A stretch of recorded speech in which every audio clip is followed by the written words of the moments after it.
দুদিন হয়ে গেল বৌমা বাপের বাড়ি গেছে, কোনো খোঁজই নেই। আর এখানে আমাকে খেটে খেটে মরতে হচ্ছে। দেখি তো একটা কল করে কি বলে। তাই আর বলিস না, আমার শাশুড়িটা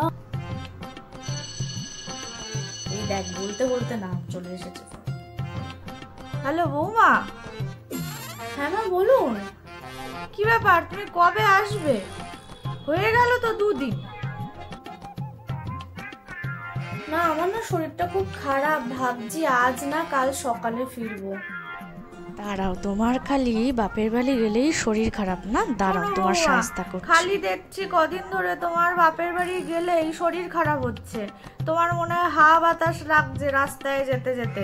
সেই জন্য আমি ঠিক করেছি তুমি বরং আরো 2-3 দিন থেকে আসো, একেবারে তারপর চলে এসো। আমি আর তোমাকে পাঠাবো না বাপের বাড়ি। বেকার এই বাপের বাড়ি যেতে গেলেই তোমার শরীর খারাপ হচ্ছে হাওয়া বাতাস লেগে।